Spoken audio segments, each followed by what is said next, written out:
K98 Talk is expanding its lineup for 2015. This means we're expanding our advertising base. Whether you're a startup trying to push through to the next level or an established business trying to supplement your advertising budget, web-based advertising is a solid investment. Thanks to Talk's newest partnership with TuneIn Radio and instant access to our sister station, K98 FM, we give you worldwide access at a reasonable cost. Interested parties should email us at advertise@k98talk.org.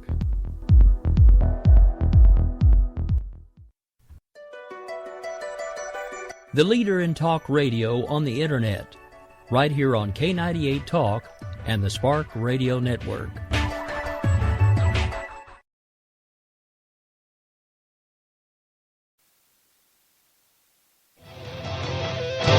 All right, folks, this is Rick Robinson, host of America Off the Rails. It's just right about 6 o'clock. We'll be right back here with you in a couple of minutes just for the beginning of the show. Right now, just to let you know, we already have Dr. Randy Arrington on hold. Just want to give a quick shout-out to the affiliates before we go to break. Want to give a shout-out to Red State Talk Radio. We want to give a shout-out to High Point Radio, AMFM247.com, the Spark Radio Network, K98 Talk, and all of the above, because at this point I'm pretty sure I'm forgetting somebody. We'll be right back here in just a couple of minutes with the beginning of the show, folks.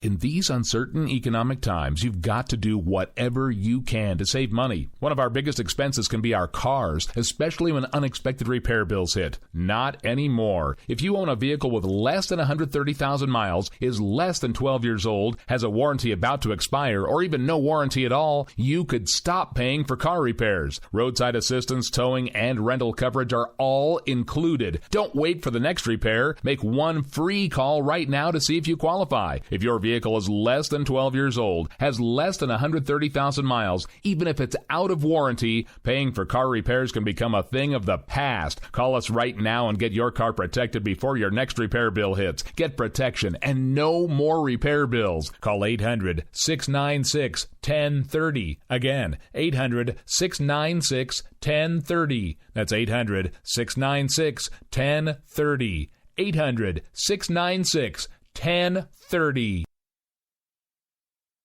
Joe had huge problems with the IRS. I knew it was coming. I hadn't filed taxes since 1990. All the IRS letters coming in added up to a nightmare. To get up to like $68,000, my heart started beating fast. It's like, there's no way, man. I mean, I ain't going to be able to do this. Then they stopped his paycheck. So that's when I started making phone calls and found U.S. Tax Shield. U.S. Tax Shield went to work immediately. They just took the bull by the horns. What blew my mind is he called the IRS right then and there. So why is U.S. Tax Shield A+ rated with the Better Business Bureau? Joe knows. They saved me a ridiculous amount of money. If you owe more than $10,000 to the IRS or state, choose the company Joe chose, U.S. Tax Shield. It was the best decision I made. U.S. Tax Shield is the way to go. Life is good. Thank you, Lord.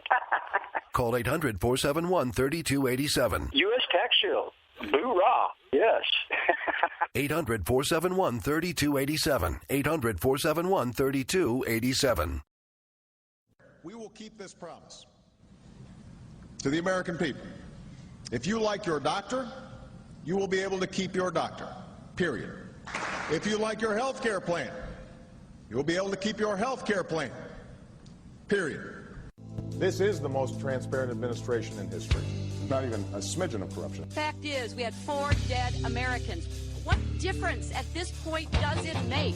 If you got a business, you didn't build that. Oh, welcome to the face. Welcome to the face of the new democracy. Don't expect us to admit a mistake. We're paying off election debts to those on the take. Attorney General's lying even while It's time to hear the truth about America's biggest challenges. You're listening to America Off the Rails with your host, Rick Robinson. All right, folks, we're back with you live. This, again, is America Off the Rails. I'm your host, Rick Robinson. It is just a couple minutes past the hour of 6 right here in beautiful downtown Oklahoma City. Sorry, in a minute I'll remember how to talk. Get paid to talk for a living. Sometimes can't seem to pull it off. All right, so this evening do have a very special guest with us. He's been on with us before, and actually Interviewing him was pretty awesome. It's one of my favorite ones so far. Top 3 so far have been Sununu, and then Dr. Arrington, and now Patrick Fernari as well, who will be coming back with us tomorrow. Out of everybody I've interviewed, those have been my top 3, not necessarily in that particular order. I like them all for differing reasons. One of the reasons I like Dr. Arrington is because you can ask him pretty much anything when it comes to politics, and he can give you an answer within about 5 seconds or less. He is actually on with us right now. Good evening, Dr. Arrington. How are you? I'm good this evening. I'm hoping that everybody in Oklahoma and all the people out there listening to your radio show are doing good tonight. Yeah, we certainly hope so as well. I mean, without them, I could do what I do. I mean, I'm crazy enough. I don't mind talking to myself, but it's fun to know that people actually listen.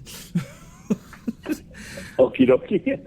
I know, a little crazy. All right, but anyway, we kind of put this together last minute. I didn't really talk to you too much about coming on about anything other than what you had mentioned in a message to both myself and Jared. I didn't know how long you'd planned on staying on. If you want to stay on longer, I do have some questions I'd love to ask you about the recent GOP debates, but I'm going to leave that up to you. I would love to answer questions about the what I think is a very valuable GOP debate. A lot of people think that the debate is virtual chaos. I know I listened to Levin. He thought it was chaos. No offense to Dr. Levin, I disagree completely. I think it is very, very healthy. Somebody called it on Twitter the other day a food fight, and I said, well, it's a very healthy food fight, and I think that Donald Blutarski is very valuable in this campaign to identify the last man or woman standing to receive the nomination from the Republican Party and go up against whoever the eventual nominee is for the Democrats. So I think it's very healthy.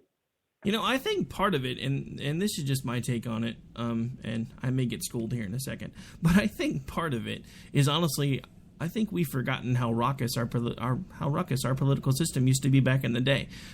We've become this namby-pamby, politically correct society, so the second anybody steps away from that, all of a sudden everybody has a fit. Now, just for the record, I don't much care for Donald Trump, but I think, like you, I think he is serving a purpose.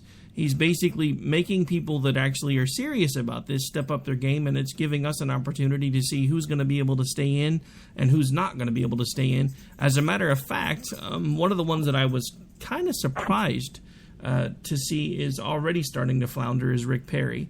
Having not spoken to him personally, but knowing people that have spoken to him personally, he doesn't ever seem like he comes across as well on television as he seems to other folks in person. So I'm a little surprised to see him floundering. You know what? I like Rick Perry. I do. But Rick's got a problem with eloquence and articulation. He plays well in Texas. No offense intended to Texans. I love Texans. I'm a honorary Texan myself. But I think Rick has got to call some attention to his campaign because he's running out of people that are giving him money because they can see the writing on the wall that his campaign looks like it's doomed for maybe another month and then a month and a half, and he's got to get out because he's not raising any money. But what I want to say about the Trumpistas and Donald Trump is despite his blatant political incorrectness, Donald Trump does add some value and sort of a feisty spirit to this GOP nomination trail.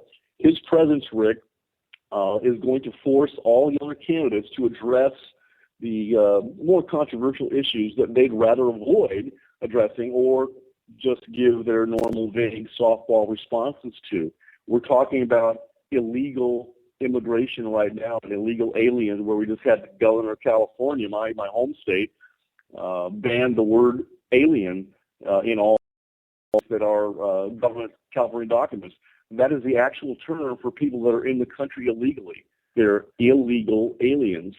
But you know what? Lord knows that the GOP candidates and the base and the organization and the people that are elected and are currently in office, we need to be much more aggressive than we have been in the last couple of campaigns. And I keep advising people on Twitter, stop swinging at pitches in the dirt. Stop swinging at pitches in the dirt. We have to realize that Donald Trump is going to toughen up all the candidates. What we need to do as members of the Republican base and the conservatives is to focus on what's really important. What's really important is for us to nominate and eventually elect a candidate who is a real, true, honorable, courageous, trustworthy conservative. And I believe that candidate will ultimately survive and then eventually win the nomination and become our next president and commander-in-chief, which is highly important. I put something on Twitter, I think it was last week, for people that watch Star Trek. I said Donald Trump's antics are very similar to a Star Trek episode that was one of my favorite episodes. It's called The Squire of Daphos. In that episode, you have this very rich but very bored child of the gods, that's with a little g, playing around on his planet, having fun while hunting down Captain Kirk for sport, like he's an animal, like he's Cecil the lion. And then the adult gods actually took his play ticket away, and I think that's what's going to happen with Donald Trump eventually. The adult gods in the room are going to eventually take away his privileges, and then he'll be back to his reality TV. But he does serve a purpose, Rick. He really does. Yeah, I mean, as much as it pains me to say it, I do admit that, I mean, the biggest thing he's doing, honestly, you've got to give him credit for at least this. He's bringing eyes and ears to a debate that probably wouldn't have ever paid attention to the debate. So I think in some ways he definitely is serving a purpose. I don't know. I'm kind of torn because I'm seeing things on both sides of the Republican spectrum that I don't much care for. I'm seeing this anger and vitriol that Trump seems to have tapped into that a lot of folks are voicing, and I'm seeing now that he's made this claim to, I don't have time for political correctness. We see all of these people that have just all of a sudden decided that they're just going to basically throw all sense of decorum out the window and start telling people exactly what they think and feel, and they're using social media as a way to do that. And I don't necessarily think that's the way to go either. I think when you analyze political parties, you got to realize that a political party, when you look at it from an academic perspective, it's a triumvirate. It's the unholy triumvirate, is the way I used to teach it for graduate students. You've got the party in the base, which is where we are. You have the party in organization, which is Reince Priebus and all the other people, the Republican National Committee, those people that are the organizational structure in the party. And then you've got those that are elected office holders. You got three different strata, if you will, in each party, and their whole dynamic is different. The guys that are in office, what's their number one goal? Get reelected. Do whatever I have to do, and I mean whatever I have to do to get reelected. It's very Machiavellian. And the guys that are in the stratus of organization, they want to keep everything status quo. They don't want to move away from what's going on right now because that protects their job and their power. So it's all about power, Rick. And what do the people want? The people want, that are in the Republican Party, they want conservatives. They want somebody to come on the campaign trail and not just tell them what they want to hear. They want to tell them the truth. I often say when I write my articles, speak the truth and then endure the consequences. And Lord knows I've had to suffer for that. Every time I come on your show or anybody else's show or write an article that's published, at Red Nation Rising, I have trolls come out of the woodwork, whether they be Twitter trolls or Facebook people come out of the woodwork to attack me. And, the country is about 20% in the middle. They call themselves independents. And then you got, the other 80%, 39, 40% are conservatives. The other 40% or so consider themselves to be liberal. But there's a problem with liberalism today. Liberalism has changed over the years. Liberalism today is basically communism. And we talked about that last time I was on your show and whenever I go on Red Nation Rising. And some people get tired of hearing that, I know, but that has infiltrated this country in every sector of the United States.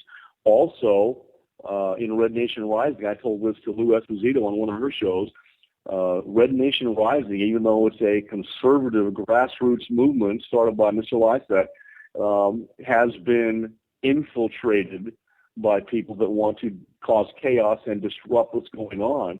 And there are people that are communists that are in Red Nation Rising, and there's also people that consider themselves the conservatives that are causing problems and chaos too. That's why I say stop swinging at pitches in the dirt.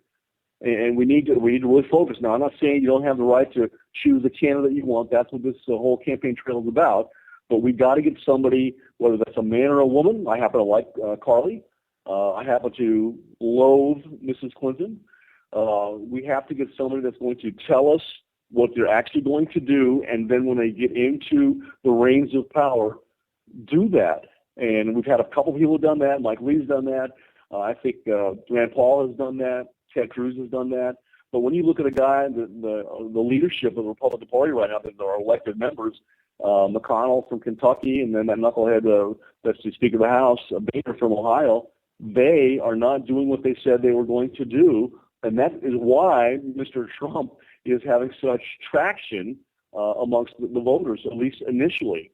There was a book that we used to teach in graduate school by a guy named Theodore Lowi. It's called The End of Liberalism. And basically the theme in that book was that you no longer have a two-party system. You have one party of all the people that are in power. They know each other. They go to the same schools. They eat the same restaurants. They're members of the same clubs. Their children intermarry. They have the same publishers. They're basically one party, Rick, even though they have a D in the back of their name or an R in the back of their name, or in the case of Bernie, an I in the back of his name. They're one party, and their whole goal is to not disrupt what's going on inside the Beltway, the Mordor on the Potomac, as it's called by some of the guys on the radio, and keep themselves in power. And that whole goal for keeping themselves in power corrupts them.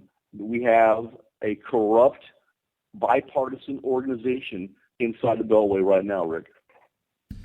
Yeah, sadly, I would agree. You know, it's interesting that you mentioned the fact that whether there's a D, an R, or an I behind their name, they pretty much all know everybody, because there was a picture that surfaced a couple of days after the debate that showed Christie, I believe it was in a restaurant setting, and he was sitting next to Valerie Jarrett, and I believe Vice President Biden was on the other side, which I thought was kind of interesting. So you're saying he was sitting next to President Jarrett? Pretty much. Yeah, I wasn't going to say that, but I'll let you say it because we both know it's true. But yeah, I thought that was interesting. Now, on back to Bernie for just a second, because this is one of the things, and this is one of the reasons why I wanted to have you on, because who better to explain this than a poli-sci professor? Because one of the things that I run into all the time when I start talking about socialism and democratic socialism and communism is, you know, a lot of the folks that are the more liberal leaning, but not necessarily fully into the socialism, they see those things as three different grades on the spectrum. And I know for folks like you and even me, in most cases, there really doesn't seem to be a difference. So for the folks that, you know, when you start talking about, because this is what I run into, I actually got called out by one of my liberal friends in the chat room the other day because I said there was no way I could vote for Bernie because my skin would crawl because he's a socialist. Well, then we had gotten a big conversation in email. He's like, he's a democratic socialist. There's a difference. I was like, no, not to me. There's really not. So for the folks, and this is just because, like I said, who better to explain it than you? But for the folks that keep leaning towards the idea that there is somehow this difference between socialism and being a democratic socialist, is that a true statement, or are they one and the same, or if they are different, how can they be deemed different? Well, I remember, I think it was last week when Debbie Wasserman Schultz was asked a question by one of the Democratic pundits, I think it was Chris Matthews. He hit her with a question she was not prepared to answer. You got to realize most of these people, when they go on these shows or when the president does a press conference, they know exactly what the questions are going to be. It's all staged. It is all staged. Most people don't realize that. It's all staged event. He knows who he's going to call on, and he knows what the questions are going to be in advance, so he knows the answers. And she was asked a question sort of out of the blue. I'm not even sure that Matthews realized what he asked her and what he did. He put her on the spot. He asked her, what's the difference between the Democratic Party and socialism? And she looked at him like he just killed her mother. And she didn't want to answer. She said, well, that's not important. What's important is the difference between the Republicans and the Democrats. Well, she wouldn't answer the question. Here's why I think that's the case. I've outlined an article I'm getting ready to write. It's called Debbie Does Socialism, and she doesn't even realize it. I don't think that she's smart enough to understand, and I use the term mind raped. I know some people don't like that because it's got kind of a bite to it. Brainwashing, mind rape. She's been mind raped, brainwashed, and she doesn't know the difference. Now, the difference is when you transition, eventually you have a communist revolution, and you want to become a communist nation. And it's never happened the way Marx said it would happen. Never, ever. So it's always been forced. And so when you transition eventually from this revolution, you want to become a communist nation, you have to do a couple of generations worth. So what's that, 40 years or so, 30, 40 years of human re-engineering. You have to re-engineer people's minds. And that's the period where you have socialism. Socialism leads to the eventual supposed withering away of the state, which Marx said would happen. Of course, that's never happened. What has happened is the exact opposite. The state has become totalitarian, become tremendously powerful, and taken away people's rights, and you're basically just a slave when you live in a socialist environment or the eventual communist environment, and never withers away. Now, what has happened, because they have done it incorrectly, according to what Marx's philosophy and theory dictated would occur, that would be the building up of capitalism, wonderful capitalism, makes everybody, brings everybody up by the bootstraps, makes everybody better off. Eventually, it builds up this great superstructure, then it destroys itself through implosion. And then is when the communist revolutionaries like Lenin and Stalin come in and take over what has been built by capitalism, and then they start that 2 generations worth of human re-engineering. And what they found out that it doesn't work. You have people that are going to get the same amount of benefits, money, whatever you want to call it, by sitting on the porch and doing nothing, or people that go out and work really hard for a living, like yourself and some of these other people, or scientists who create things, invent things. I'm so impressed by these people that do this. They get the same amount of remuneration for doing those wonderful things for society as the guy that sits on the porch, does nothing, or goes out and plays tennis all day or golf all day. So what you do is you take away incentive. People will say, well, I'm not going to work hard because I get the same amount, and if I do work hard, I don't get anything better out of it. So they end up having a situation where they don't have any productivity. The government owns all the means of production, but there's no productivity to take care of the people, and they realize that the people eventually will overthrow them, like happened in France in their revolution. So they have to have limited capitalism. That's kind of what they have in some of these European nations, democratic socialism. They sort of have that, a much more restrictive type of democratic socialism, communism in Red China. They have to have some private property to create wealth that they can then steal and redistribute to the people and keep their power, their power base intact. So that's pretty much what the difference between the three of them are.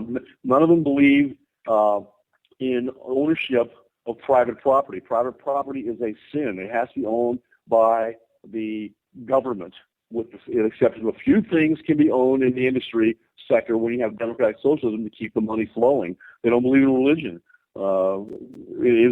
Communism is its own religion. Just like I often say, I compare Islam with communism, and it's pretty much the exact same thing. They're both religions in name only, Rhino, right there, and what they believe is pretty much the same. And if you look at that, I think I wrote an article on that on Red Nation Rising 8 or 9 months ago, a year ago. That's absolutely true, and that's what you're dealing with here. These people will take away all of your God-given or your moral rights from the state of nature and put you into I call it the virtual prison. And I was going to write an article on that. Alexander Solzhenitsyn wrote a book, actually 3 volumes, called The Gulag Archipelago, after he served as a prisoner in that brutal forced labor camp system that was in the Soviet Union. It was known as the Gulag. And, of course, it was created by Lenin and then perfected, the heinous brutality of those camps. It was magnified and perfected by Uncle Joe Stalin himself, Papa Joe. And he basically killed 40 million of his own people. The only communist ruler that killed more than Joseph Stalin was Mao in China, and he killed 60 million. So you're dealing with something that is tremendously hazardous and dangerous to the United States of America. And I know, for one, you and guys like Jared Day and some of those other people, are not going to sit by and let that happen. You know, what the only thing that's required for this to take over the United States for good men and women to do nothing, and we can't allow that. You got a lot of people out there on Twitter and some of these other social media outlets who are waking up, and they're realizing they can't sit on the sidelines and do nothing, Rick. They have to do something to fight off what's probably the greatest threat that's ever been put the United States in jeopardy. And I like Mark Levin say the greatest threat to the United States is not Vladimir Putin in Russia or the mullahs in Iran, Khomeini in Iran. The greatest threat to the United States is sitting in the White House, 1600 Pennsylvania Avenue, because he is one of them. Yeah, I mean, here's the thing. It took me a while to get to the point where I was comfortable with saying that because, nobody wants to think that your elected official is basically a wolf in sheep's clothing, to put it a way that people will understand. But here's the thing that has struck me as odd over the last several years of him being in office. I've never once, up until this administration, seen a president host a Ramadan dinner. Yeah. That's problem number one for me. Now, I understand, okay, that he could probably, cultural understanding, blah, blah, blah, yada, yada, yada. Why would somebody who identifies themselves as a Christian celebrate Ramadan in the White House? He self-identifies as a Christian. I'm going to go on a limb here. I'm sure I'll get lots of people that hate my guts on Twitter because I'm saying this. But I speak the truth, Rick, and then I will endure the consequence for this country. I've done it my whole life. When I was an attack pilot in the Navy, when I flew for U.S. Customs, when I was a professor, I speak the truth.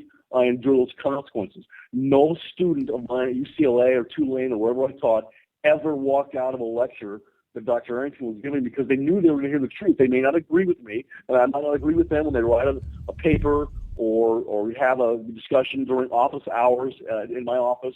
I allowed them, I don't know if it's a luxury, but I gave them the opportunity to talk to me about their beliefs and why they think the way they do. And they got an A for me if they gave a good argument. I didn't make them agree with me like most of your professors do nowadays.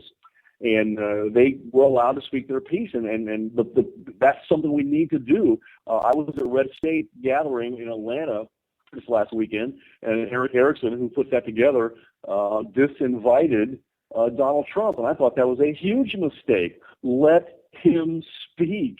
Just because you disagree with what he's going to say, let him speak. He's very politically incorrect. He's been very successful, and he's failed in life, haven't we all? But when you fail, you learn from that, and you dust yourself off. You get back up on the horse, and you ride again. And he's done that probably at least 2 times. He's gone bankrupt. So I would, you don't like him. You mentioned that earlier. I would give him the opportunity to speak and say what he has to say, and I wouldn't stifle him. That's no better than what Erickson did. Is no better than what happened in the state of California, where Governor Moonbeam Brown banned the word alien. What's the difference? There's no difference. Speak the truth and endure the consequences, Rick. Well, no, and I agree with you, and don't misunderstand me, because I may not care for Donald Trump, but I also didn't care for what Eric Erickson did either. That was one of the things that I was all over social media about, because I'm trying to reconcile the two, because we keep telling everybody we're the party of freedom. We're the party that wants people to basically be held accountable for their actions, but also be free to do what they choose as long as they're doing it in an acceptable way. But so how can the party of freedom and someone who claims to represent that party of freedom, somebody who was important enough that they're actually holding an entire gathering to celebrate the supposed party of freedom, say, oh, nope, you can't come to this event because I don't like what you said? That's not freedom. Well, if you're calling the GOP the party of freedom, I can understand that, but they're cowards. Well, no, not everybody. That's what they call themselves, though. No statement is universal. No statement is universal. Cowards. They only care about their power base. I taught this to my students all the time. Not all, but the majority of these politicians do not care about the base. Fact is, they loathe the base. We in the party not in the apparatus, but down in the grassroots, they loathe us. They view us as lesser beings, and they hate the fact that they have to come to us every 2 years or 4 years, or in the case of the United States Senate, every 6 years, to beg us for some money and support, give us your vote. They don't even get that much money anymore from the grassroots. They get all their money, most of it, from those people that are the lobbyists, and they expect something from that. You heard Mr. Trump say, I gave money to Hillary Clinton. I don't have a problem with that. He's a businessman. He probably gave money to Democrats, Independents, Republicans, all sorts of different people. Maybe he even gave some money to Communist Party members. I don't know. But he expects something in return for giving that money. So do the lobbyists. They expect to get access to the sitting member. Now, does money equals access? Does that equal influence? That's a hard one to prove. I used to put that up on the board. Money equals access, which it does. Then does it equal control or influence over that particular member of the House or the Senate? Well, we don't know. You could probably conjecture that it does. And what you've seen with the corrupt Clinton organization, I truly believe, I think I tweeted out the other day, that by the time winter gives way to spring, Mrs. Clinton will be indicted. And I think she's going to fall by the wayside. I think Secretary of State Kerry, and I think Vice President Joe Biden, and then, of course, former Senator James Webb, who used to be the Secretary of the Navy, used to be a Republican, now a Democrat, are probably going to be vying for that spot. I don't think Bernie is going to get much real traction after his sort of rebellious candidacy fades. But those three guys, I think, are probably going to be up there. And then you got a guy, I think he was the mayor of San Antonio. His name is Julian Castro. I think right now he's like not Homeland Security, housing and whatever. He's appointed in Washington, D.C., and I think he'll probably get a lot of attention for the second spot on that Democratic ticket for vice president. And I don't know if you read the last article I put out. I think it was called The Invisible Primary. The Invisible Primary happens all the time, Rick. And what you got right now in the invisible primary is Bush and Clinton. That's who they want to square off against each other. That's where the bulk of the money's gone. Although I was told that Cruz got a lot of money based on what he did at the first debate. But that's what the invisible primary has on its ticket right now, is those two people running against each other. And it's going to be hard to break that. Remember, Reagan took 20 years before he finally broke the machine down, the Republicans, and won the nomination. And then he won the White House twice by huge margins, and as one of the best presidents we ever had, obviously. What do you think about that? Well, no, I think, and I've actually read the article. We actually referenced it the first time you were on. But I think you're right. I think there is this whole unspoken thing behind the scenes that they've already basically made their mind up. I think they may have made their mind up a little too early because, there's some breaking news about Hillary. We may touch on that when we get back. But as of now, we actually are a little long for the break. So we're going to have to take a break real quick, folks. We'll be right back with you here in just a couple minutes, continuing the conversation with Dr. Randy Arrington with GOP debate and the flush out from the Clintons. No other way to put it.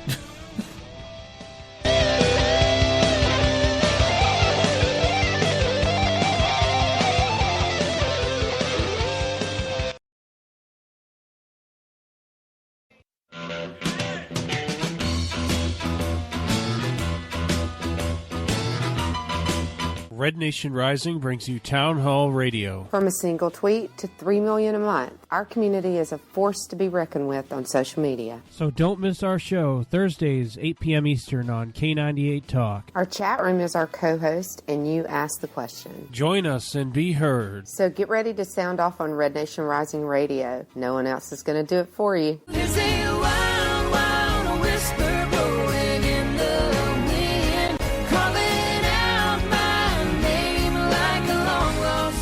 In In these uncertain economic times, you've got to do whatever you can to save money. One of our biggest expenses can be our cars, especially when unexpected repair bills hit. Not anymore. If you own a vehicle with less than 130,000 miles, is less than 12 years old, has a warranty about to expire, or even no warranty at all, you could stop paying for car repairs. Roadside assistance, towing, and rental coverage are all included. Don't wait for the next repair. Make one free call right now to see if you qualify. If your vehicle is less than 12 years old, has less than 130,000 miles, even if it's out of warranty, paying for car repairs can become a thing of the past. Call us right now and get your car protected before your next repair bill hits. Get protection and no more repair bills. Call 800-696-1030. Again, 800-696-1030. That's 800-696-1030. 800-696-1030. K98Talk.com, a leader in Internet radio. So grab your seatbelts and take the ride of your life on K98Talk.com. We will never fully understand what we've asked of our military service members, of their families or their children, asking them to deploy, patrol, stay on watch, on point, asking them to put themselves in harm's way, to endure it all. But we do understand that it's our turn, our duty, to bring them all the way home, to keep them secure, to have their backs for the rest of their lives. Wounded Warrior Project long-term support programs do whatever it takes to help our most severely ill or injured veterans live independently, at no cost, for life, so that they might stand at ease. Find out how you can help at findwwp.org.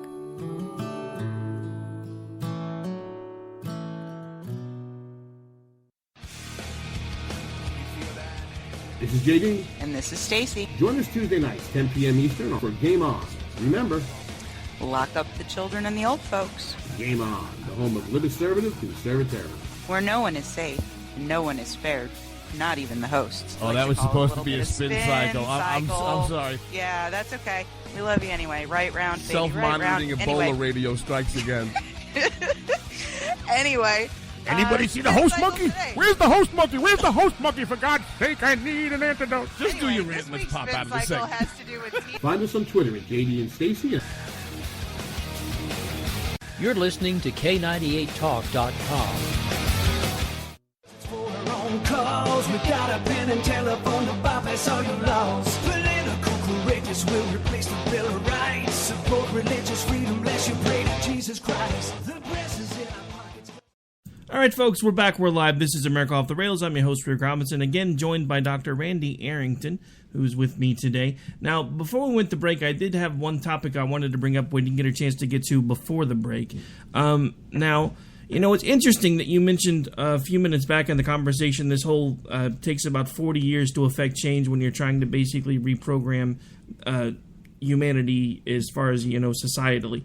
Because one of the things that I've noticed is for the last several decades, we've been categorized, divided, lumped into certain categories, whether it's race, religion, overall belief system in general, even if it's not just religious, income levels, all of the, and basically just finding all these ways they can to divide us as a people. And one of the ways it seems like it keeps coming back to the point where it's working, which I honestly never thought I would really see in my lifetime, is racially, because I had thought at some point we had really started putting all this stuff behind us. But now, again, you know, a couple of days after the anniversary of Ferguson, we still have looting and rioting and everything else going on in that town now a year later. And one of the things that's come to the light, which I thought was interesting with some of the other things that you had been bringing up, is some of the things that are coming out about the Black Lives Matter movement. The fact that it's kind of an offshoot of the original Occupy Wall Street movement, which had very heavy ties into communism. I thought that played in pretty well to something else that we were actually discussing while we were on break, which is one reason why I wanted to kind of bring the conversation back here for a second, because I honestly think at this point we have folks moving behind the scenes that are trying to trigger a revolution. And I think they're getting a lot closer than anybody wants to give them credit for. That's one of the things that I'm concerned about. How about you?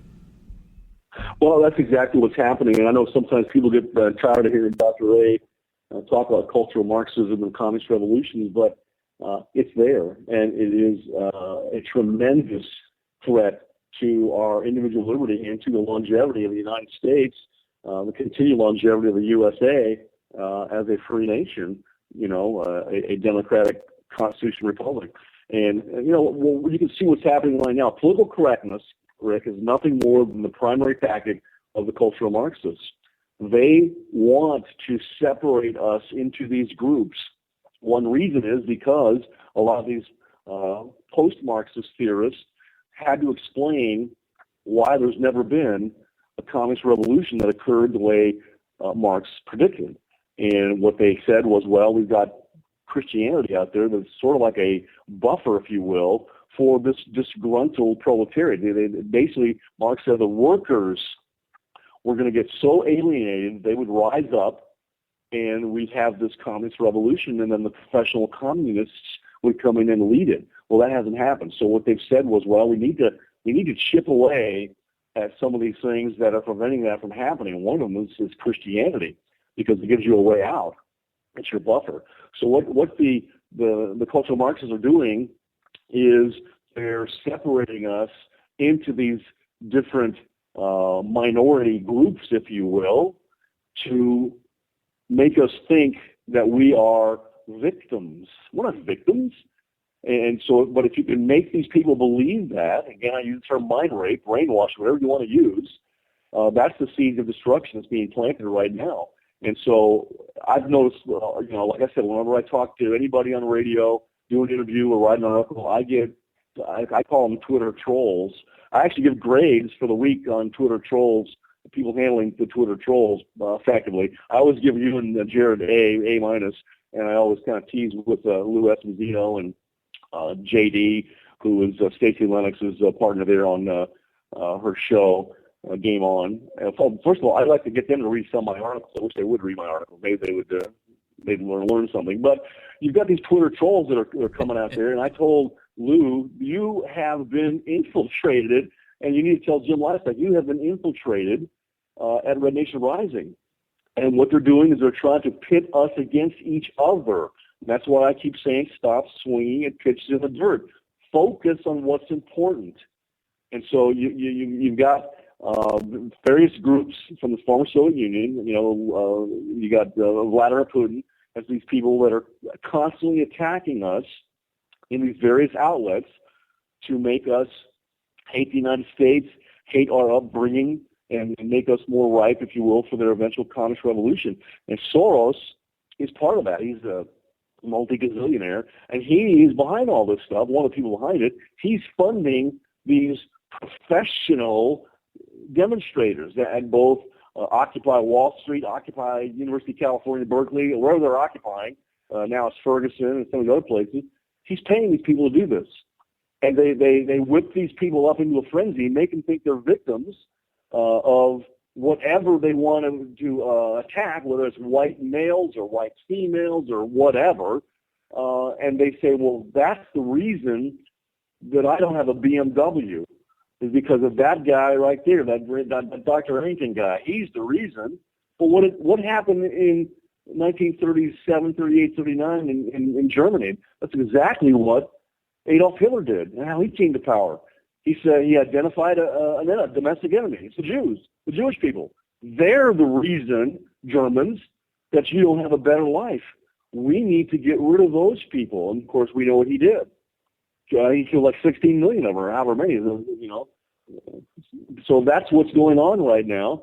And we need to get our head out of our rear end and understand that. Yes, we can differ right now on the campaign trail, and that is a healthy food fight, is what I call it. Right now, what's going on with our 17 candidates, which in the next 3 months is going to be whittled down. People just stop being able to raise money, enough money to keep going. And eventually the best man or the best woman will be the last one standing, and that'll be the nominee. And then we need to coalesce behind that individual and get the people out to those polls who stayed home last time because we had a weak candidate, and actually the last two times had a weak candidate, and didn't go vote. That's why Barack Obama's in the White House right now. And I'm a friend of John McCain. I'm a naval aviator like he is and was. We flew the same airplanes, him many years before me, but I've flown John McCain before, and I know what his stance is on immigration, amnesty. I knew it then. I respectfully said to him, sir, you're wrong. You cannot have a welfare state and open borders. That's what the economist Dr. Friedman called. You cannot do that, because then, like you run out of other people's money, and then the country goes down the tubes, and then nobody gets anything. If you keep having parasites that suck off of the government, eventually the government runs out of blood to suck, and then nobody gets anything. Then we're gone. So that's why it's so important for us to, yes, we can disagree, Rick. You say you don't like Mr. Trump. Last time I was on my show, you asked me to endorse somebody, and I told you way too soon to endorse anybody. I told you I liked, at the time there was 16, I said I like all 16, as opposed to what will be on the other side. And that's what we need to do, and come up with that true, honest, courageous conservative with those principles who's going to do what he or she says they're going to do once they get in 1600 Pennsylvania Avenue. That's what we need to focus on, Rick. Yeah, I completely agree. And, I talked about this with Patrick Fernari last week. We actually had a show that we did between the debate cycles. He came on and we kind of talked about the happy hour debate, and then we kind of gave our predictions for the primetime debate. I have to admit, things on the primetime debate turned out a lot different than I expected them to. Not as far as, Trump kind of outshining everybody, because, he's worked rooms before, he's used to TV cameras, he knows how to hold an audience. But the vitriol going on for the other 4 or 5 that were actually getting a little bit of attention, I know we're all angry, but if we keep focusing on just the fact that we're angry, you've got to figure out a way to actually put the anger to good use.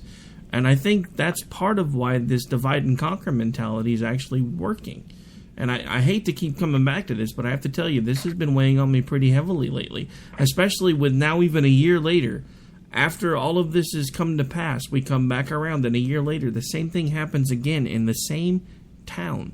This means things are working better than any of us thought they were going to work as far as being able to keep us divided and controlled, which scares me. Because it does mean that at some point, if we don't find a way to make real effective change, there is going to be a spark that will ignite. And it will be much like what you had spoken about a moment ago during Hitler's time, where somebody's going to point at a common enemy and say, it's these people's fault. And going back to that, you're the reason some guy's not driving a Mercedes. I remember even when I was a kid, I'd be walking down the street and this really nice car would drive by. And my dad, even in the 70s, would say, because he'd see the twinkle in my eyes, said, if one of these days, if you grow up and you work hard and you do what you can do and you do everything that you can to the best of your ability, I can't guarantee that you're going to get one of those cars. But whatever you wind up with is going to be something great. So if you want that type of a vehicle or that type of a house or whatever it is, then do what you've got to do to make sure that you get there, as long as you do it the right way. And wherever you wind up, you're going to be better than where you started. And people don't say those things anymore. Now it's turned into, oh, don't worry, son, one of these days we'll figure out how to rip that guy out of that limousine, and we don't have to worry about them driving those anymore, because that's not fair. Well, you talk about enemies, and if you were to ask me about the Iran so-called nuclear deal, here's what I would tell you. Iran is and has been a mortal enemy of the United States of America. We have absolutely no business negotiating with Iran, our mortal enemy. We should be actively attempting to defeat Iran using every weapon, whether that be actual hard-kill weapons or the soft-kill weapons of sanctions, every weapon we have in our arsenal to defeat these guys and to turn them away from what they're doing. I don't think you're ever going to be able to nation build like George W. Bush thought he could do in the Middle East. those people have known nothing since 700 AD. They've known nothing but a totalitarian type of regime based on the tenets that were created by the so-called prophet. That's all they know. And so that was one of the reasons that you had such a problem with Boris Yeltsin when, in 1991, you had the Soviet Union that collapsed Christmas Day in 1991. The reason that they had such problems is because you had a democracy, a burgeoning democracy. You had a democracy without any Democrats. And they didn't know how to do it. All they knew for 2,000 years, or 1,000 years, was totalitarian type regime, the czarist regime. That's all they knew. To them, liberty, individual liberty and democracy is a threat. That means that some enterprising individual can get the better of me, and they want the government to step in and take care of that. Well, last week, it's interesting, you talked about this on the break. I had a guy that tweeted me that said, if I was meant to be governed, I would have come with a remote control. And I tweeted back to this guy, you're so wrong. Government is your remote control, along with God. That's your remote control. It's precisely because we don't come equipped with a remote control that human beings must be governed to or controlled to some degree, a modicum of control over human behavior from sources like our families, religion, schools, employers, coaches, peer pressure, and yes, the dreaded apparatus known as government. We have to have something like that to keep us in line. If you look at all the state of nature, political theorists and the social contract theories of government, Hobbes and Locke and Aristotle and Rousseau and all these individuals, they taught us about the state of man and the state of nature. And one of the things that's interesting about the Leviathan that Hobbes wrote is, he said, the problem in the state of nature with man is equality. We are all equal enough in the state of nature whereby the weakest individual could kill the strongest individual under the right circumstances. So we need to be kept, according to Hobbes and the Leviathan, we need to be kept safely apart. And that's where government comes in, is Leviathan. Locke was different. Locke said, no, we need to bring human beings safely together. And that's what Aristotle taught. He was a socialist and a social contract theorist. He believed man was a social animal. By ourselves, we're nothing. Kind of like Ted Kaczynski. By ourselves, we're nothing. We have to be able to be brought together in a fruitful manner in the society, in the body politic, so that we can, in our community, our state, our nation, move forward. So government, ladies and gentlemen, is our remote control. They have to have a modicum of control over us, but, as Locke taught us, and Montesquieu, we give them that modicum of control because we receive benefits. What I normally do on the first day of class at UCLA is, after introducing myself, and I would, like I told you last time, I would tell the class this: I love the United States of America. I want you to love the United States of America too. They never hear that, Rick, from their professors. All they hear is hate, hate, hate. I teach them to love the United States. At least I tell them, I want you to love the United States. And so then I said, what does the word govern mean? What does that word mean? That word means to control. And so I would control some people in the class. I'd pick out some guy and say, look, you're wearing red. I hate red. You have to leave the class right now. And he looks at me like I'm crazy. Get out of the class right now. And then I'll look at another woman, and I'll say, okay, every time you come to class, every time, you got to hand me $20. That's your professor tax. You up here up front, I don't like the look of you. You got the funny looking hair. You go to the back of the class and sit. You in the back, you come forward and sit by me. I like you. And I control several members of the class. They look at me like I'm crazy, and they laugh when I tell them, see, that's what control is. Nobody really wants to be controlled. So why do we submit to government control? We submit to government control, Rick, because we do receive benefits in return. The whole purpose of government is to protect our liberty, our safety, give us an umbrella of liberty underneath which we can do whatever we want as long as we don't harm somebody else. Then if we do harm somebody, that's when we have to be reined in with that government control. But that's what they want: life, liberty, and the pursuit of happiness. You know what that used to be? According to Lockean theory, life, liberty, and property. That's what it used to be. And it was changed by Jefferson to life, liberty, and pursuit of happiness. Well, some people's pursuit of happiness is going out and acquiring private property. I have no problem with that. Another thing I used to teach the students was this, and if I ever get my own radio show, I'm going to talk about this.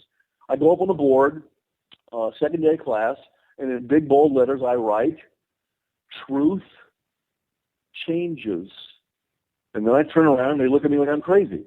And I say, "Class, truth, this is secular truth I'm talking about.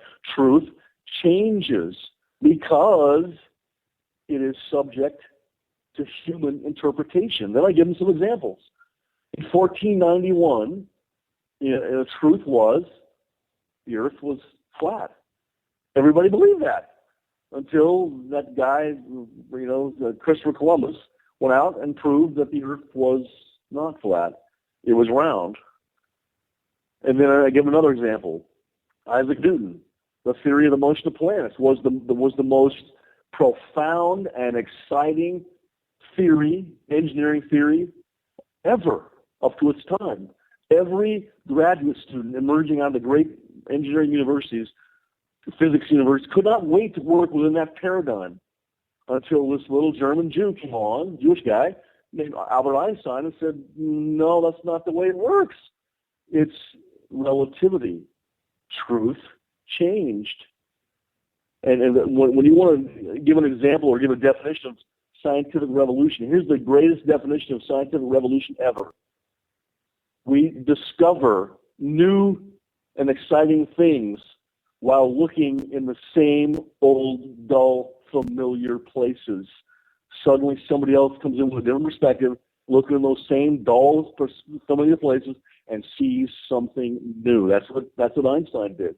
And that's what we need to do right now with these politicians and one doctor running, and then one businesswoman, like it's two business people, running for the highest office in the land.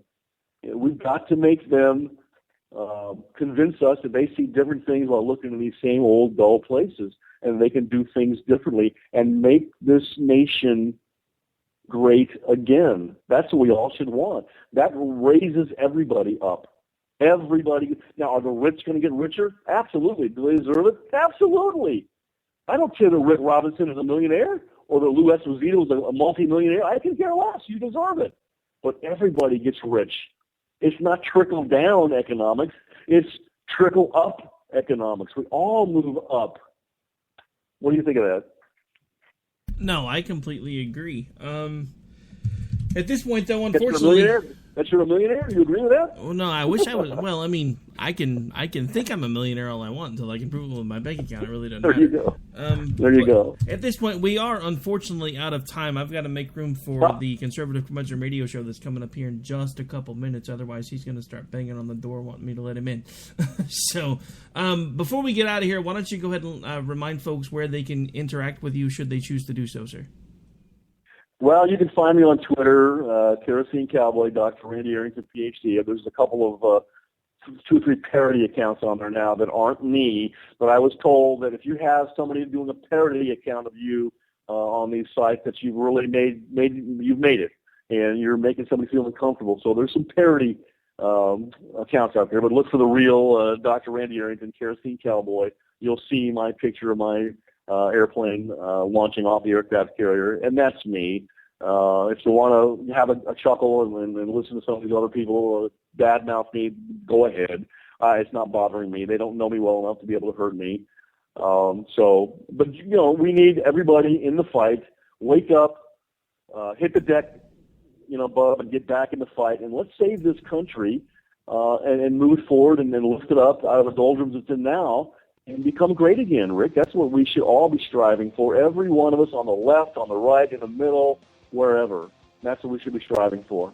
All right. Well, We're all Americans. We're all Americans. It's been a pleasure having you tonight, Doctor. Unfortunately, we are up against the heartbreak at this point, so I have got to say goodnight.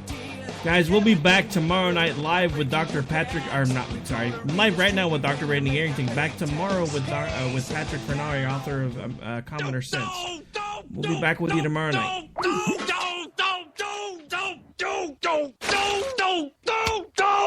Screw you guys. I'm getting home. Later. Game over, man. It's game over.